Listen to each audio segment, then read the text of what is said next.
दोस्तों, क्या कभी आपका मन किया है कि आप किसी शॉपिंग मॉल में जाएं और बिना प्राइस टैग देखे बस अपनी पसंद की चीज खरीद लें? या फिर क्या कभी आपके मन में ऐसा आया है कि बैग उठाऊं और सीधे गोवा के लिए निकल जाऊं? अगर आपका ऐसा मन किया है तो वो कौन सी चीज है जो आपको आपके ड्रीम को पूरा करने से रोक रही है? अगर मैं गलत नहीं हूं तो वो चीज है पैसा, क्योंकि अगर आपके पास पैसा है तो आप टाइम ना होने के बाद भी टाइम निकाल लेंगे। पर पैसा ना होना एक बहुत ही बड़ी प्रॉब्लम है। इसका मतलब ये नहीं कि आप पैसे कमाते नहीं है। ऑब्वियसली हर महीने आपको आपकी सैलरी मिलती है, पर कार की EMI, घर का home loan, water and electricity bill जैसे कई खर्चे हैं। ऊपर से अगर आपकी शादी हो चुकी है या आपके बच्चे हैं तो उन्हें शॉपिंग करवाना, डिनर या लंच पर लेकर जाने में पैसा लगता है। और इतने खर्चे के बाद किसी ट्रिप पर जाना सपने जैसा है। ऐसा इसीलिए है क्योंकि आप एक मिडिल क्लास आदमी हैं। आप किसी टाटा या बिरला के घर पैदा नहीं हुए हैं जहां एक इशारे में आपको सब कुछ मिल जाए। तो अब करें तो करें क्या? क्योंकि आप जहां पैदा हुए हैं आप उसे बदल नहीं सकते। ऐसे में आपके पास दो ऑप्शन हैं। पहला ऑप्शन, जिसे 99% मिडिल क्लास लोग फॉलो करते हैं, वो पैसे ना होने के बाद भी अपनी लाइफ ऐसे जीते हैं जैसे जिंदगी ना मिलेगी दोबारा। और दूसरा ऑप्शन है कि आप बिल्कुल कंजूस बन जाएं और एक एक रुपया सोच समझकर खर्च करें। ऐसा करने से आपको अपनी चाहतों को मारना पड़ेगा। ज्यादातर मिडिल क्लास लोग इन दोनों में से किसी एक ऑप्शन को चुनते हैं, पर इन दोनों के अलावा भी एक ऑप्शन है जिसकी हेल्प से आप फाइनेंशियली फ्री हो सकते हैं और गोवा जाकर मजे कर सकते हैं बिना बजट की चिंता किए। तो अब सवाल ये आता है कि ये होगा कैसे? ये होगा कुछ प्रिंसिपल्स की हेल्प से। ऐसा नहीं है कि ये प्रिंसिपल्स कोई जादू है, आपने छड़ी घुमाई कि मैजिक हुआ और आप रातों रात करोड़पति बन गए, बल्कि स्टेप बाय स्टेप फॉलो की जाने वाला रोड मैप है, जिसे फॉलो करने के लिए आपको बहुत ज्यादा एफर्ट्स लगाना पड़ेगा और इस तरह से मेहनत करनी पड़ेगी कि मेहनत करना आपकी आदत बन जाए। और इस वीडियो को देखने के बाद आप दुनिया के उन 1% लोगों में शामिल हो जाएंगे जिसमें शामिल होना बहुतों का सपना होता है। डोंट वरी गाइस, इस वीडियो में जो प्रिंसिपल्स मैंने आपको बताया है वो कोई ऐसे वैसे प्रिंसिपल्स नहीं है, बल्कि ये प्रिंसिपल्स तो ऑथर डेव रामसे की book the total money makeover से लिया गया है। ऑथर कहते हैं फाइनेंशियल फ्रीडम सिर्फ 20% आपके नॉलेज पर बेस्ड होता है, जबकि 80% आपके बिहेवियर पर बेस्ड होता है। जिसका मतलब ये है कि आप अमीर बनेंगे या नहीं, ये सिर्फ आपके ऊपर डिपेंड करता है। इसीलिए सोचना छोड़ो कि आप गरीब हैं, आपकी किस्मत खराब है, आप ज्यादा पैसा कमा नहीं सकते। इसके जगह आप वीडियो को बिना स्किप किए पूरा देखिए और इसमें डेव रामसे की बुक से जो भी प्रिंसिपल बताए हैं उसे फॉलो करके इम्प्लीमेंट करने की कोशिश कीजिए, क्योंकि ऐसा करने से ही आप फाइनेंशियली फ्री हो पाएंगे। तो चलिए अब सीधे उन प्रिंसिपल्स पर आते हैं। So let's begin. Rule number 1, stop pretending.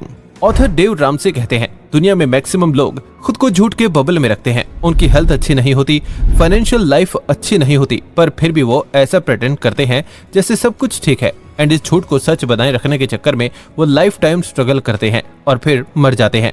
कैसे? चलिए मैं आपको समझाता हूँ। मान लो अगर आप एक मेंढक को उबलते हुए पानी में डालेंगे तो मेंढक तुरंत जंप करके पानी से बाहर आ जाएगा, लेकिन वहीं आप उस मेंढक को नॉर्मल पानी में डालेंगे तो फ्रॉग पानी में तैरेगा।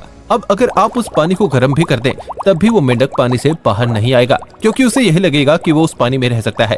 इसीलिए तकलीफ होने के बाद भी वो जंप करके बाहर नहीं आएगा और पानी में उबल कर मर जाएगा। लोगों की भी यही प्रॉब्लम है। उन्हें लगता है कि उनकी लाइफ ठीक है, वो फिट है, हेल्दी है, लेकिन वो ये नहीं सोचते कि हर दिन जो वो अनहेल्दी खाना खाते हैं, एक्सरसाइज अवॉइड करते हैं, उससे उनकी हेल्थ दिन ब दिन खराब होती है। ठीक ऐसा ही लोग अपने फाइनेंस के साथ भी करते हैं।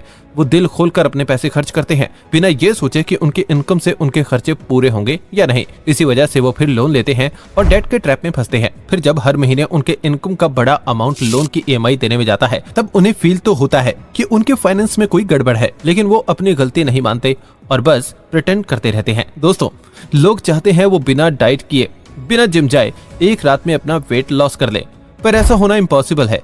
सेम चीज वो अपने फाइनेंस के बारे में सोचते हैं। वो चाहते हैं कि वो जल्दी से अमीर हो जाए, पर हर चीज के पीछे टाइम और मेहनत देनी पड़ती है। इसीलिए ये सोचने की जगह कि आपकी लाइफ बहुत मस्त चल रही है, आपको एक पेन पेपर लेना चाहिए और उसके एक साइड में आपकी सारी इनकम लिखनी है एंड दूसरी साइड में अपने एक्सपेंसेस लिखना है। साथ ही आपको देखना है कि आप अपने इनकम से कितने पैसे बचा रहे हैं और कितने पैसे इन्वेस्ट कर रहे हैं। जब आप ऐसा करेंगे तो आपको अपने फाइनेंस की रियलिटी चेक मिल जाएगी और आपको पता चलेगा कि आप कितने पानी में हैं। फिर आपको प्रिटेंड करना बंद कर देना है कि सब ठीक है और आपको अपने करंट सिचुएशन को एक्सेप्ट करना चाहिए। Rule number 2, save for rainy days. हम इंसानों की आदत होती है, हम हमेशा पॉजिटिव चीजें सोचते हैं और ये सोचते हैं कि हमारे साथ कभी कुछ गलत हो ही नहीं सकता। टाइम्स ऑफ इंडिया की रिपोर्ट कहती है 75% इंडियंस इमरजेंसी के लिए कभी पैसे सेव ही नहीं करते हैं। पर मर्फी लॉ कहता है if anything can go wrong will go wrong, मतलब अगर आपके साथ कुछ गलत हो सकता है तो गलत होगा। फॉर एग्जाम्पल, मान लो आपको आपके ग्रैंड पेरेंट्स की जमीन बेचने से 2-3 लाख रुपए मिले, जिसे पाकर आप एकदम से खुश हो गए और सोचने लगे कि इन पैसों को मैं इन्वेस्ट कर दूंगा और पैर पर पैर चढ़ाकर बिना कुछ किए पैसे कमाऊंगा।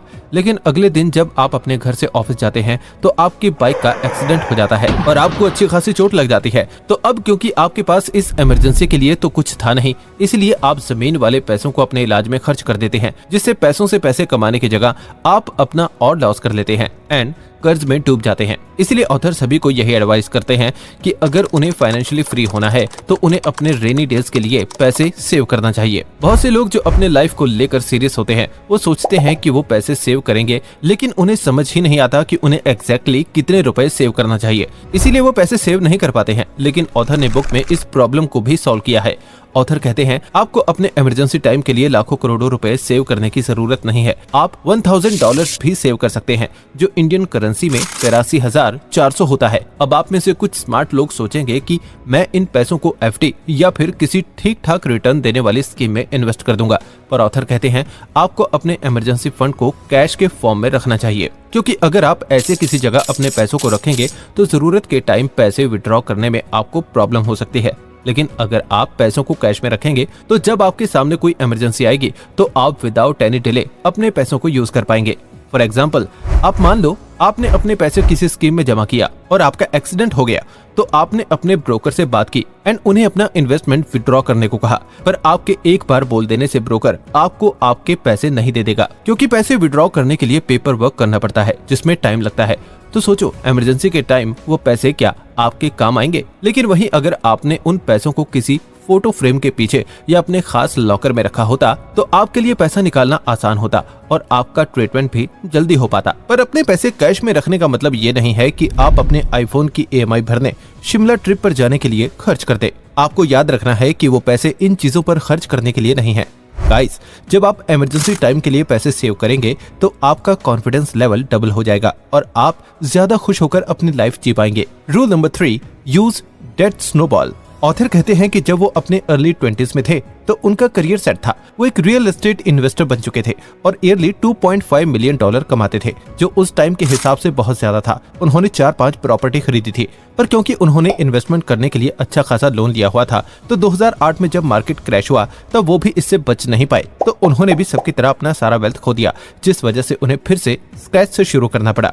लेकिन एक टॉप इन्वेस्टर से स्क्रैच में आने की जर्नी से ऑथर ने लोन के बारे में एक इम्पोर्टेंट लेसन सीखा। ऑथर कहते हैं एक इंसान चाहे तो फाइनेंशियली फ्री हो सकता है, लेकिन डेट का बबल उन्हें फंसा कर रखता है और उनके फाइनेंस को खोखला कर देता है, जिस वजह से डिजायर होने के बाद भी फाइनेंशियल फ्रीडम के रास्ते पर चल नहीं पाते हैं। ऑथर मानते हैं कि अगर आपका लोन आपके इनकम से 30% ज्यादा है तो आपकी फाइनेंस ठीक नहीं है। अब देखो, मैं ऐसा नहीं बोलूंगा कि आपको कभी भी लोन नहीं लेना चाहिए, क्योंकि ऐसा पॉसिबल नहीं है। थोड़ा या ज्यादा लोन हर किसी को लेना ही पड़ता है। ऐसे में अगर आपके ऊपर भी पहले से ही लोन है तो फाइनेंशियली फ्री होने के लिए आपको पहले उन डेट्स को पे करना होगा और खुद को डेट ट्रैप से बाहर निकालना होगा। ये आप कैसे करेंगे? तो इसका आंसर है स्नोबॉल इफेक्ट। इमेजिन करो आप अपने दोस्तों के साथ किसी बर्फीले माउंटेन पर गए और आपको बर्फ से स्नोमैन बनाने का मन किया, तो आपने छोटा सा बर्फ का बॉल बनाया और उसे बर्फ में घुमाने लगे। ऐसा करने से वो छोटा सा बर्फ का बॉल बर्फ के कांटेक्ट में आकर बड़ा हो गया। ये चीज आपको अपने लोन के साथ करना है। अभी भी आपको प्रॉपर्ली समझ नहीं आया ना? चलो मैं समझाता हूँ। मान लो आपने अपने रिलेटिव से 1.5 लाख, दूसरे किसी से 80,000 और अपने फ्रेंड से 30,000 रुपए उधार लिया है, पर आप अपने पैसों को चुका नहीं पा रहे हैं, तो आपको सबसे पहले अपने लोन को असेंडिंग ऑर्डर में सजा लेना है और इस सिनेरियो में 20,000, 80,000 और 1.5 लाख में लेना है। अब इसमें 20,000 सबसे छोटा है तो आपको सबसे पहले उसे पे ऑफ कर देना चाहिए, फिर 80,000 को और फिर 1.5 लाख को।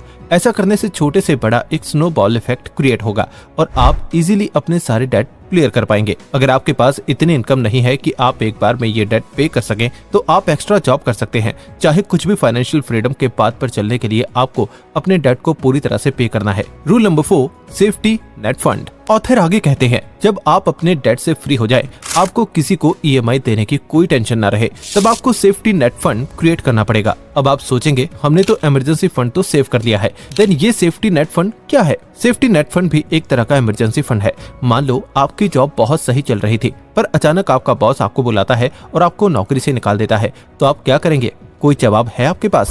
आप तो रोड पर आ जाएंगे, क्योंकि आपके पास अपने डे टू डे लाइफ चलाने के लिए भी पैसे नहीं है। तो यहीं पर आपका सेफ्टी नेट आपके काम आता है। सेफ्टी नेट क्रिएट करना बहुत आसान है। आपको सिर्फ अपने इनकम का 3 गुना सेव करना है। जैसे मान लो आपकी इनकम 30,000 है, तो आपको इसका 3 टाइम्स यानी 90,000 सेव करना है, ताकि अगर आपको कभी आपकी जॉब से निकाल भी दिया जाए, तब भी आप इस फंड की हेल्प से 3 महीने तक अपना गुजारा कर पाए। और जब तक आपको कोई अच्छी जॉब नहीं मिल जाए, आप आराम से अपनी लाइफ जी पाएंगे। दोस्तों, कभी भी कुछ भी हो सकता है। लाइफ बहुत ही अनप्रिडिक्टेबल है, इसीलिए ऐसे टाइम के लिए पहले से ही खुद को तैयार करने में ही समझदारी है, और सिर्फ ऐसा करके ही आप फाइनेंशियल फ्रीडम की तरफ कदम बढ़ा पाएंगे।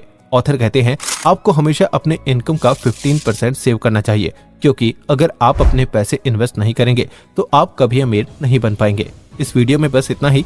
कुछ लाइंस में अगर मैं इस वीडियो को समअप करूं, तो आपको स्कूल्स में सुनाई जाने वाली वो स्टोरी तो याद होगी, जिसमें 3 दोस्त एक बीच पर रहने के लिए जाते हैं। उनमें से पहला दोस्त आलसी होता है और मेहनत से बचने के लिए वो घास फूस का घर बना लेता है, जबकि दूसरा दोस्त थोड़ा दिमाग लगाता है और मजबूत घर बनाने के लिए लकड़ी का घर बनाता है। पर तीसरा दोस्त दूर तक सोचता है। वो सोचता है, मैं बहुत मजबूत घर बनाऊंगा, इसीलिए वो 2-3 महीने लगाकर सीमेंट सैंड का घर बनाता है। ऐसे में जब तूफान आता है, तो पहले दोस्त का घर हवा में उड़ जाता है, जबकि दूसरे दोस्त के घर का छत टूटता है, क्योंकि उसने लकड़ी का घर बनाया था।